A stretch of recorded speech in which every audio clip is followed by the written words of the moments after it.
just started with the association earlier in this year in August. So I'm finishing up about my third month with the association.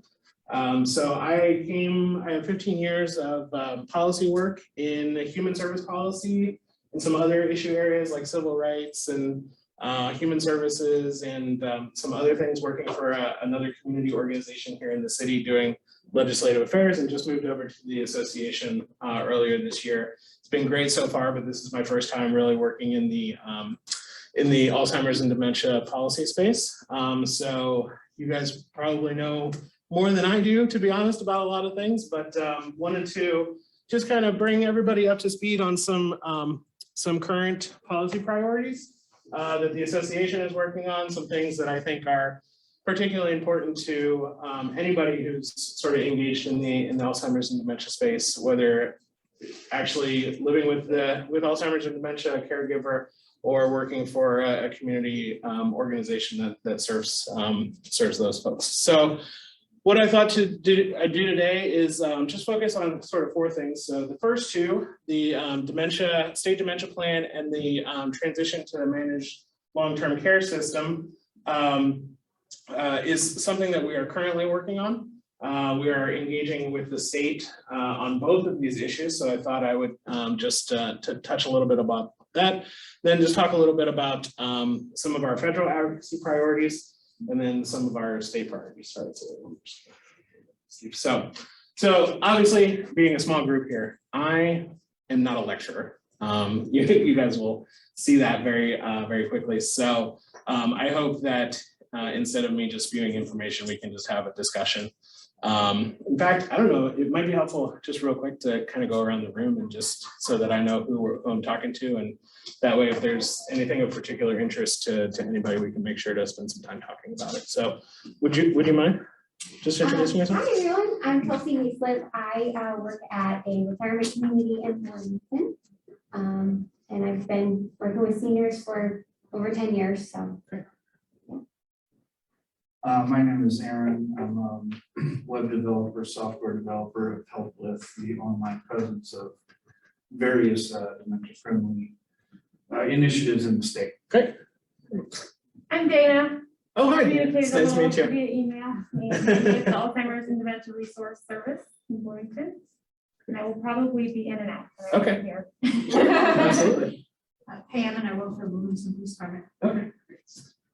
My name is Brenda Hancock, and I was helped with the planning committee on this, and I am the coordinator for the Dementia Friendly Petersburg, our action team. Okay, great. And then Anna, I know there might be some folks online, so if they have any questions, please let me know. But again, not a lecturer, so let's discuss anything that's of particular interest to anybody. So the first thing I wanted to touch on is something that I've been working on very heavily since I started with the association back in August, and that is the state dementia plan. So the state dementia plan was enacted, the authorizing legislation was enacted earlier this year, back in our 2021 legislative session at the General Assembly in House Enrolled Act 1177.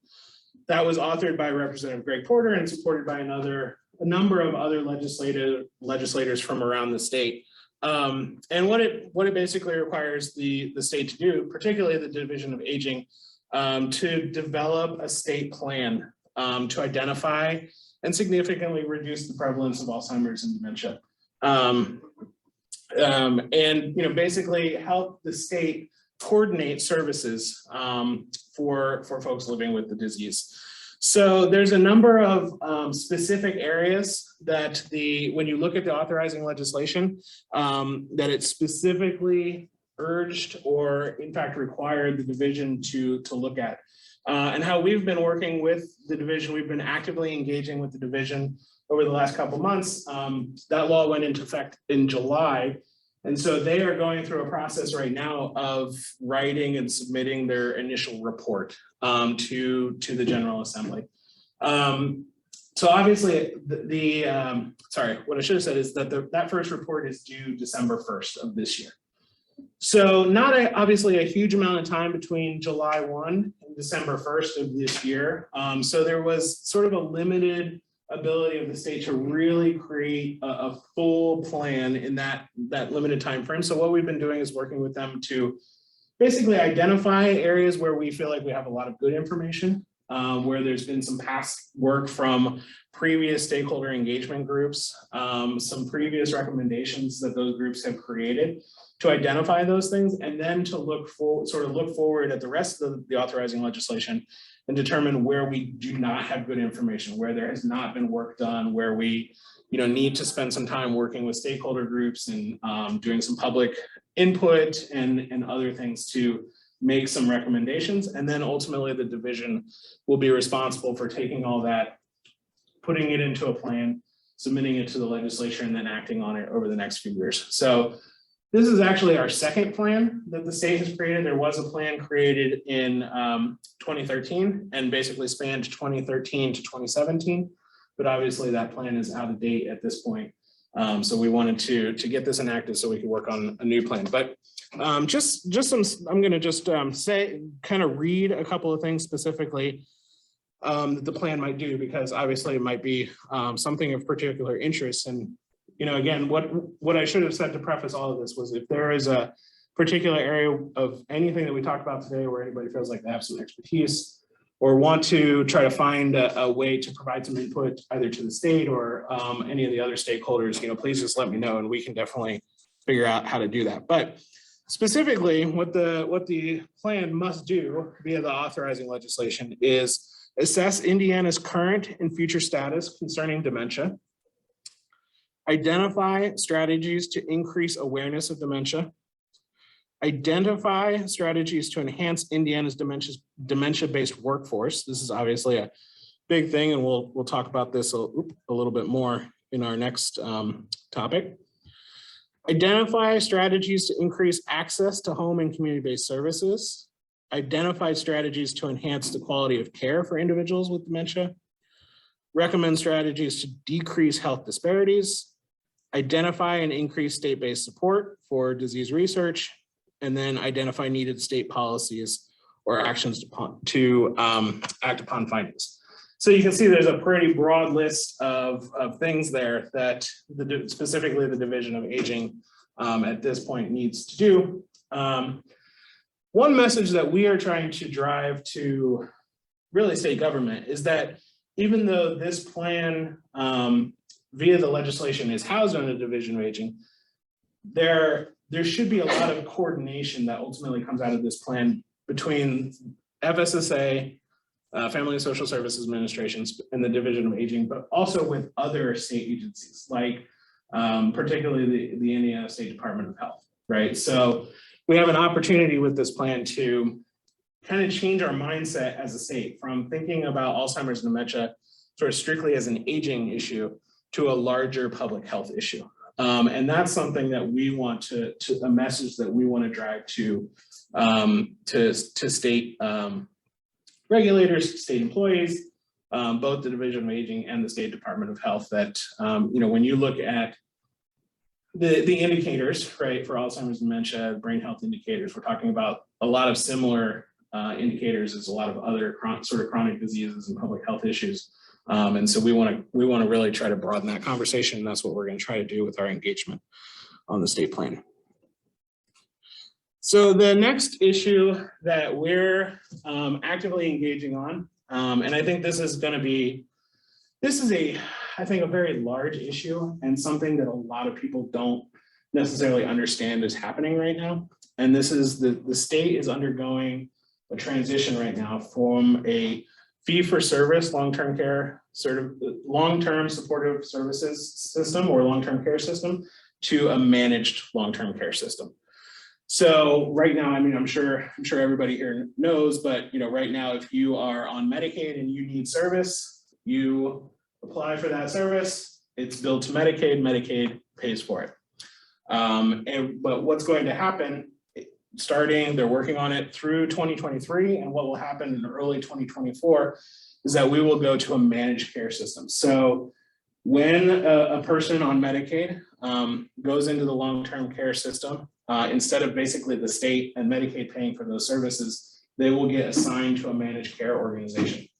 the managed care organizations will help determine sort of what bucket of services that person needs based on their presenting information, how they've gone through intake into the system, what kind of services, either their physician or hospital have prescribed and things like that, and then sort of manage those care, and then that managed care organization bills back. Well, basically the state says you will get X amount of dollars for serving folks with these types of conditions, and that's what you get. So there's no sort of billing back to the state. The managed care organization basically has to work within the confines of the dollars they've been given. And that managed care organization has said contractually, we can provide these services for X number of dollars. So the state is undergoing a process right now of designing that system.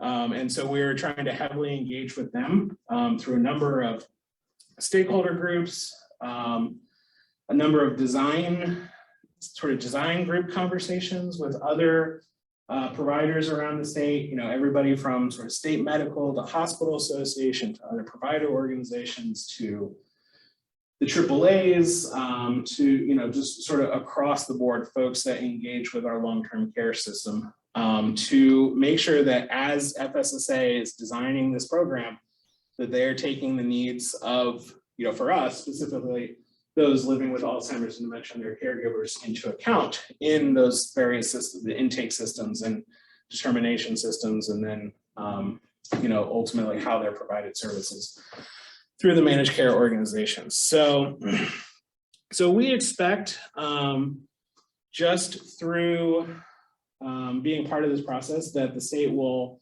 probably contract with somewhere between 2 and 4 managed care organizations.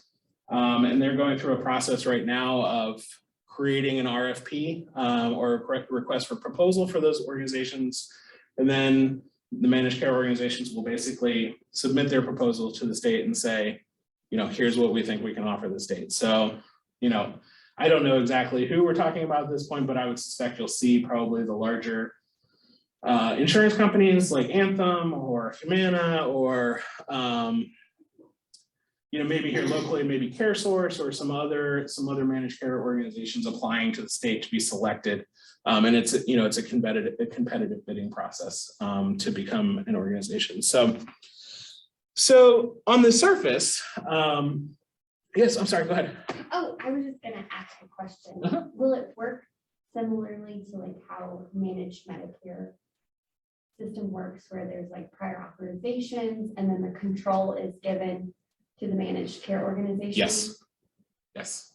So I can kind of see you're shaking your head, and that's kind of exactly where I was going, right? So that sounds wonderful. right. So so as a provider organization, as an advocacy organization, we, on the surface, right, we are supportive because, well, this is going out on Zoom, but it's going out, but so I can't say, keep this on the circle of trust, but, the states, their public goals for this are good, right?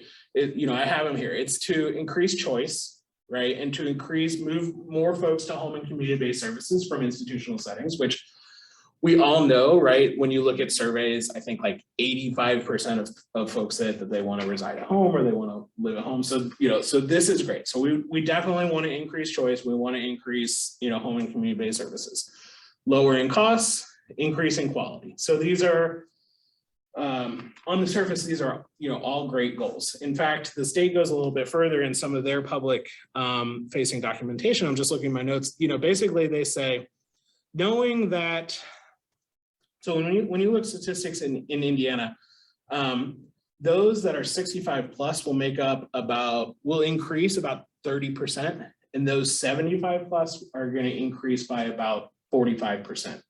Over the next decade in Indiana. So we have a graying state, just like a lot of other states. So the state knows that it behooves them to have this system where they can lower costs and hopefully still provide some increased quality because they know more folks are going to be aging and more folks want to be aging in place. Then they go on to say again in their public facing information that, you know, they want to transition. The way that they want to, you know, increase home and community-based services, they want to transition dollars from, again, from the skilled nursing facility, institutional care to home and community-based care. And they want to increase that to the point where 50%, at least 50%, if not more, of our Medicaid dollars in the state are repositioned to home and community-based services. Right now, that number I think is only about 25%. So it's a really big shift into home and community-based services. So that, you know, there's a lot of impact that we're worried about that we want to engage on. So, you know, not just designing the right program, but if we're going to transition that many folks over time into home and community-based services, we're going to need the workforce to deal, you know, to be able to properly serve them. That workforce is going to need some training, which I'm going to get to here in a couple minutes on our state priorities. There's very little dementia-specific training for our home health workforce. So we need to take all those things. Now, where we get into a bit of the head shaking on this, you know, while we're publicly very supportive, obviously most of the provider organizations have some concerns, right? We've seen how managed care can work, how it has worked in other states. You know, there's obviously some concern workforce, size of workforce, capitated rates, you know, whether folks really get the services out of the, you know, the bucket and the intake process that they need. So there, you know, there's a lot of I think there will be a lot of these ongoing concerns for a while. So we're gonna, again, do everything that we can to engage in that process to make sure that we're trying to address as many of those things on the front side as we can. Obviously, you know, the program's gonna need change. Any program like this is gonna need some amendments, some additions, some subtractions over time, and we'll obviously be there for those conversations, but we need to deal with as much of this on the front side as we can. So I would definitely say, you know, obviously I'll talk a little bit about the end about how you can engage with us, but if you work for a nursing facility or, you know, obviously the dementia-friendly organization itself, you know, or just you as an individual, I think any opportunity that we can take, particularly over the next year, any opportunity the state takes to take public comment or input or involve yourself in any kind of stakeholder conversations or anything like that, please do, because again, I think this is it's a larger issue than people really know is out there right now. So with the Medicaid program, are they going to, you know, make it so that the eligibility increases for folks too? So, especially like in the home-based setting. So, eligibility determinate. That's a good question. I'm not exactly sure. I don't want to get too far out of my skis here.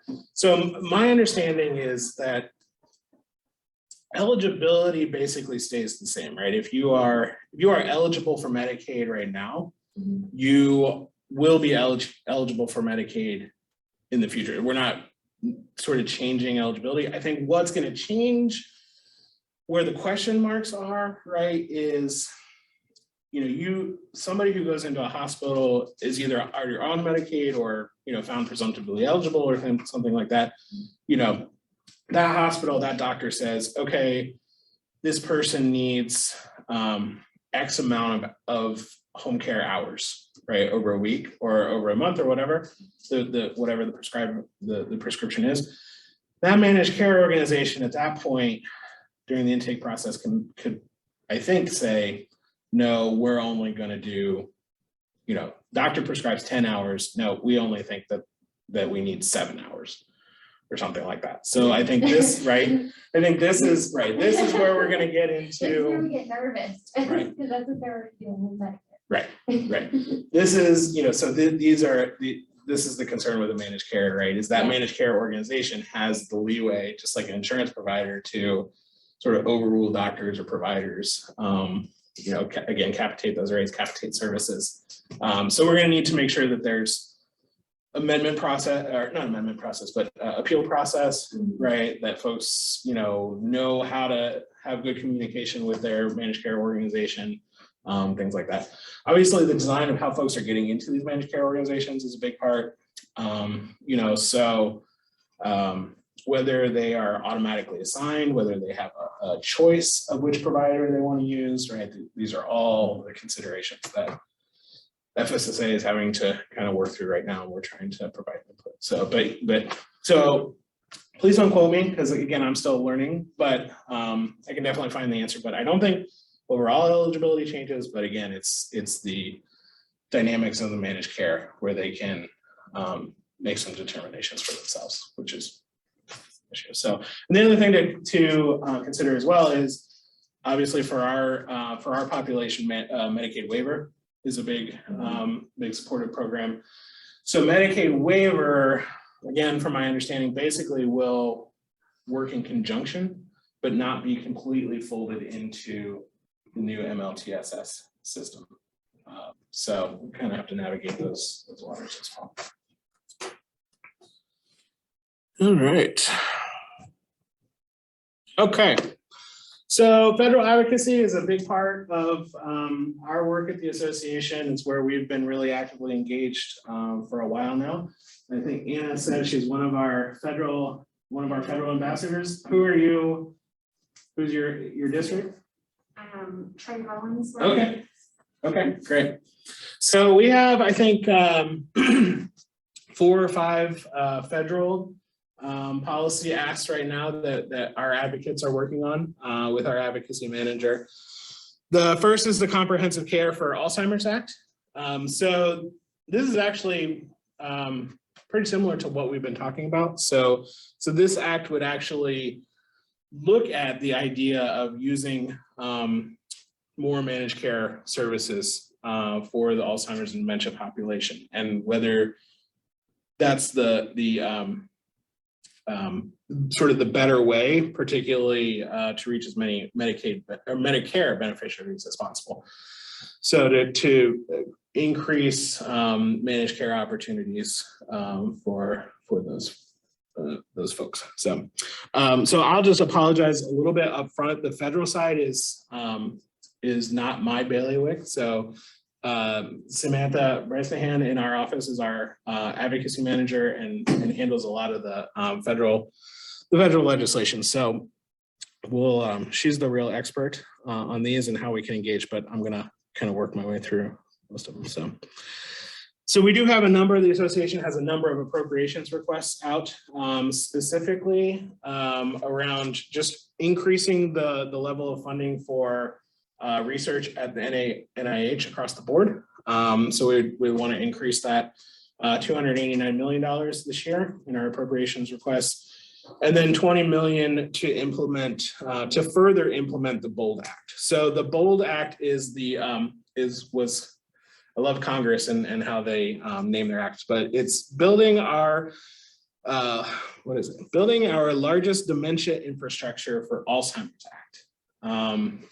So this is about creating a better public health infrastructure for those living with Alzheimer's and dementia, and increasing the public health, system and their efforts to, better early detect and diagnose, reducing risk and preventing avoidable hospitalizations, some other sort of good public health system structures to better support those living with Alzheimer's and dementia. So that bill was passed in 2018, but basically the appropriations for this act have to get reauthorized every year. So basically every year we'll need to come back and ask Congress for whatever that year's ask is, and this year it's $20 million. Yeah, go ahead. Question that you didn't specifically say in what you're going to cover today. Maybe Pam can speak about this, but has there been talk of awareness or training for first responders? And first responders are members of our society. Yeah. I don't think we kind of recognize mental illness when we see it Yep. as a society. So maybe you could touch on that. Sure. So I don't have anything specific in the legislation. I mean, in the presentation. Sorry, my mouth is just mouth to brain, it's just really not working today. So there was language introduced in the last legislative session earlier this year in 2021 to provide some training to first responders. I know that did not pass for a couple of years. It is something that we've looked at specifically, but we decided for us, the association, not to put it on our specific agenda this year. If it's reintroduced, we will absolutely be supportive of it, and we will definitely help try to get it passed, but it just didn't find its way onto our policy agenda this year. But it's there for us to work on in future years. I will tell you where there's been some active engagement is around the Adult Protective Service system. So the state, the APS division, which is housed under the Division of Aging at FSSA, is actually going to use some federal dollars from the Recovery Act that were passed late last year to, for the first time, build out a training curriculum for APS investigators and caseworkers, which has never been done before. And we've had a number of discussions with them, and they've been very upfront with us and said that we know that if we're going to build this curriculum, we need to include training around Alzheimer's and dementia. So, which is a really great positive step forward. So they've told us that their runway to build out that curriculum is about a year. And we're going to continue to engage with them over the course of that year to make sure that we get good training materials or a good training module into that curriculum. So a good step there. So yes, both are very important. I'd say one is actively being worked on right now. And then the other one is definitely on our radar. The state of Indiana requires officers to have knowledge of Alzheimer's, dementia, information in the topics that, so the state of Indiana requires every officer to have 24 hours of training every year. That topic is supposed to be touched on every year. In Bloomington, for my department, we are a dementia-friendly department. So we've been through the dementia-friendly training. So it is a mandatory topic for us. So our officers have some sort of training. I can't tell you how many, most of the time it's whatever it is, video training that we have, or updated dementia-friendly training. So we are doing something usually. We also have it in our CIT training. So if an officer goes to CIT training, they will get that. And we have, I would say 70 to 75% of all of our officers are CIT certified. So, and we have that class, we host that class every February. So any officer who is not trained, we try to get them into that class in February. And Melissa, our social worker, our senior social worker, she is the one who is involved in that now. CIT is critical, isn't it? Critical interest team. So we started that back in 2006. So a lot of us who have been there for a long time have actually been through it. I am actually a mental health first aid officer, instructor. So we're also, and I would say about 70% of our officers are also mental health first aid officers as well. So if they don't have one, they have the other unless they're brand new, then they haven't been through the mental health first aid. So, and I can only talk for my department, so I can't talk about any other department throughout the state, but we do. So we are specific. So yeah. Sure. Yeah, I mean, that's something that we try to take into account as an association. I think, probably Dementia Friends as well is, I think that's a great example of what we know a number of departments are doing around the state, and a lot of departments are really doing good work. So we always try to balance that between sort of what's happening that's good out there that's already happening, and where we need to, really kind of change the regulations or change the law to make sure. That IUPD, in Bloomington, part of their curriculum, Dana and Amanda actually teach at their academy in the summer, and they're doing the dementia friendly program there. So the officers who are leaving there are actually getting that program there. And they are going to various departments, not only through Indiana, but other states as well. So they're actually taking that program with them when they're leaving. So this program is actually getting out to other states as well. Now, they're not teaching it, but they're actually coming out of an academy certified in dementia prevalent too. So it's populating other places too. So a lot of them are staying in state, but it is going to other places too. So they are getting that out too, because they've been invited back every summer. That's great. All right, I'll just keep running through. So just finish up the federal advocacy that we're working on. So the next one is the ENACT Act, which is Equity in Neuroscience and Alzheimer's clinical trials. So obviously lots of clinical trials out there, and the association, we do what we can to get as many folks into those trials as possible. So we want to make sure that there's some equitable access, and those trials are reaching more of a diverse community to make sure that they're accounted for, and that not only are we reaching folks, but that the trial staff is actually more diverse, and so just trying to bring this work to communities of color and other diverse communities.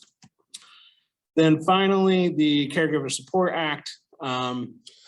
So this is providing grants for training and support services for families. You can read here, but basically we're just this act is trying to provide more support for caregivers. I'm trying to remember the number off the top of my head, and you guys might know it, but I think in Indiana alone, it's calculated or estimated as something like $10 million worth of unpaid care is provided for folks living with Alzheimer's dementia by unpaid caregivers in Indiana. So just obviously a huge issue here, and then just multiply that across the country. So. Okay, so state advocacy. So this is a little bit more my bailiwick. I will run our state advocacy program and actually lobby at the General Assembly around these issues. So the first thing that we are going to, and these will all be bills we expect that will be introduced. These three state level advocacy and policy priorities will be bills that we will have introduced in 2022. So the first one will be for the creation of a dementia services coordinator. This will be a state employee, likely, the way we've drafted it so far, likely housed under the Division of Aging. There was some previous language that was introduced last year to create this position that was actually housed under the State Department of Health, but back to that earlier conversation about trying to increase the Department of Health's interest in Alzheimer's and dementia, they kind of pushed back on that. So we're gonna introduce it as the Division of Aging, but hopefully have that discussion. But this will be a state employee that works under the division that is entirely responsible for helping to better coordinate Alzheimer's and dementia services here in Indiana. So, we know that within state government, there are a number of other sort of chronic illnesses and chronic diseases that have whole teams of folks that are working on them on a daily basis. There's nobody in state government that is specifically focused right now on Alzheimer's dementia. We want to change that. So, we want to do that for a number of reasons. Obviously, to create better coordinated services, to have somebody that can be that point person of interacting between the division, FSSA, State Department of Health, any other state organizations or agencies that are providing care or services in some way. Back to the earlier conversation about the state state dementia plan. This is still being written and drafted and will ultimately be implemented. So we think that is a key factor for the creation of this position. We want somebody that's going to be in place to either help finish writing it, if we can get somebody in place quickly enough, or at the very least to help implement it, right? When we have all the recommendations of that plan, we need somebody in state government that's focused on doing that implementation. So this one is going to be a little bit tough this year because if the state's cycle, we're going into 2023, which is a non-budget year.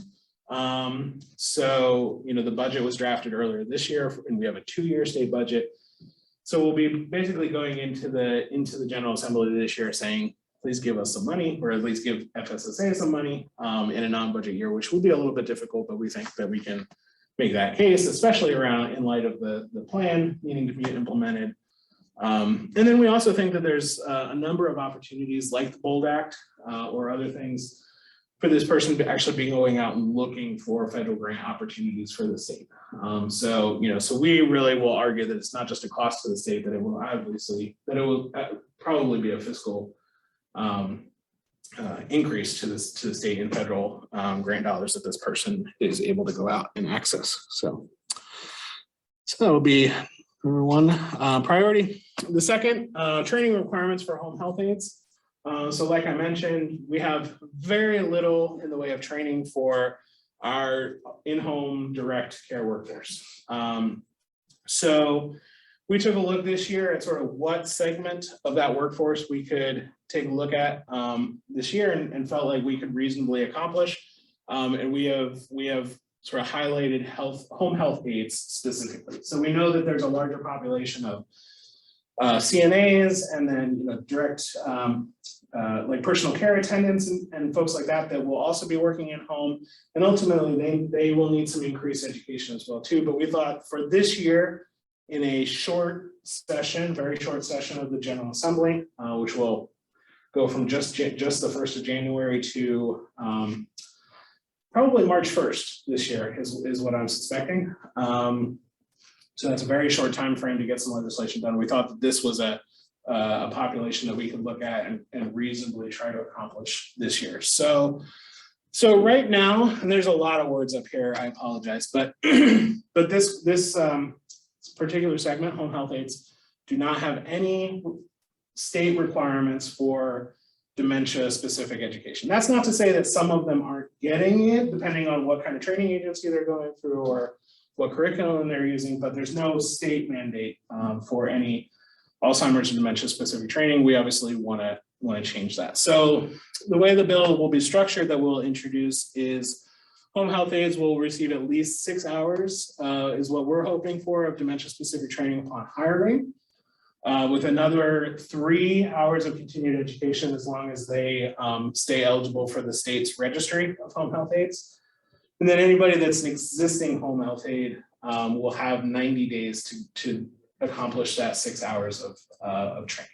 And that's the way that we've structured the bill so far. Obviously, the opposition to this, certainly comes from the home health provider agencies that are already having, some pretty severe workforce shortages. Obviously, they have provider rate considerations, low provider rate considerations that they have to deal with, and how they're able to use those dollars to train their staff. We think that all of these things can be overcome. And actually, with some initial conversations to some of those the provider associations, we've actually had some pretty good initial conversations about how to tackle this. So while these folks don't have any specific Alzheimer's and dementia training highlighted in state code, they are required to do 75 hours of training upon hiring.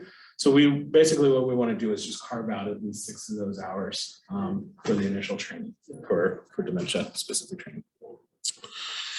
And then finally, the last thing that we'll be looking at association-wise in the session is trying to find some Alzheimer's and dementia representation for what's called the Medicaid Advisory Committee. So the state has a committee that's made up of representatives from provider associations, some consumer organizations, and some other folks that sit around what's called the Medicaid Advisory Committee. And this committee basically looks at Medicaid policy issues and then reports back to the state or makes recommendations back to the state.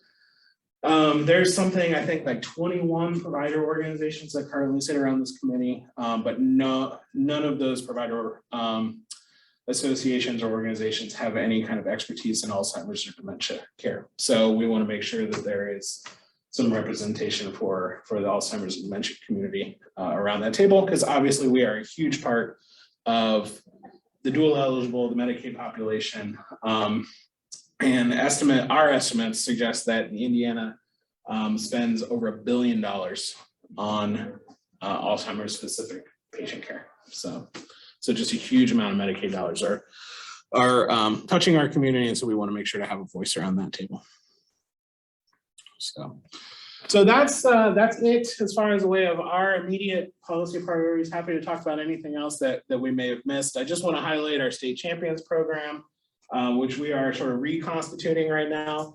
So it's very similar to our federal advocacy program, which Anna is a part of. But basically what you do is if you are willing, you sign up. We work with you to do a little bit of initial training and engagement. You'll sort of be assigned a legislator, your legislator likely, from wherever you might be coming from your district. And we will work with you to basically build a relationship with that legislator. So that you become a face of the Alzheimer's and dementia community, the association, work with them on our policy priorities, just do some regular sort of touch points and engagement just so that they can continue to see that Alzheimer's and dementia should be a priority for them. Really, we're talking about an hour or less a month of work. That might go up just a little bit obviously during the legislative session when we've got a lot going on. But nothing crazy, but it's a really important program to help us engage with legislators. So if you are interested, the website is here that you can go to, or you can email me directly. And we can definitely get you engaged in that program. So what's that? Please. So the federal program, like you said, they told me it would probably be about an hour a month. I don't usually spend an hour of a month on that. Samantha Bresnahan is my person of the Alzheimer's Association. She sends out emails and we have the opportunity to participate in social media posts. We have meetings several times a year, and I've done things like write letters to the editor. I've asked Trey Hollingsworth to do a video for our Walk to End Alzheimer's in Bloomington.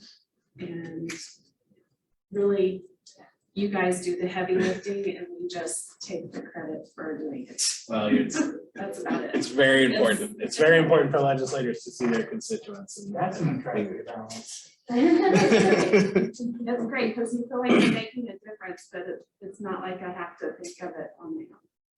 Well, it's not just feeling like you're making a difference. You really are making a difference. Yeah, so just grab me after the meeting and we can definitely take your contact information if you're interested, or send you the website. So, the final thing I want to plug is we will have a state advocacy day this year. Obviously, last year we weren't able to do this with COVID. Things getting a little bit better. We expect that we'll likely be in person this year. We will make sure to provide digital or hybrid opportunities for folks to engage that aren't able to make it down to the State House or don't feel comfortable making it down to the State House, but Advocacy Day will be on February 1st, Tuesday, February 1st, from 10 to 2:30. So we'll have folks into the State House. Obviously, we will do some background around these state policy priorities that we're going to work on, probably invite some legislative leaders to come welcome the group and talk a little bit about the legislative process. We will likely have lunch where we'll invite legislators and staff members down to engage with us over lunch. And then in the afternoon, we will sort of march upstairs together to, I don't know if anybody's been to the State House, but kind of hang out outside the chambers while they're in their floor sessions and ask for legislators to come out and talk with us and meet individually with as many state legislators as we can. So obviously a very important day. It'll be key for our policy priorities to try to get those enacted during the session, but just a really great opportunity for legislators to see a good, strong group of committed advocates or actually interact with folks that are living with Alzheimer's dementia or their caregivers and family members. So just an important opportunity that I wanted to plug, and would be happy to get more information to anybody. And we'll be like flyer and stuff will just be coming out I think by the end of November. So we'll have a flyer to share and registration links and things like that. So that's it. I'm happy to have some more discussion or answer any other questions, talk about anything that I missed, but just want to kind of give everybody an overview of what's immediately on our plate as the association.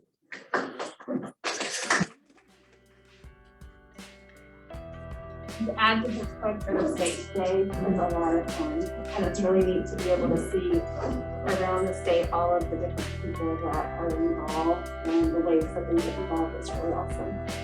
So we have coffee downstairs, and we encourage you to go down and visit the gym and look at the exhibits.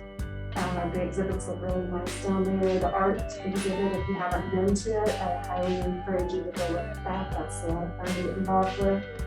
And then we will be having closing comments in the auditorium at 2:30. So thank you so much for coming and helping us to enjoy our day. And David, thank you so much for being Thanks. here. Thanks so much for having me. Appreciate it. Thanks, everybody.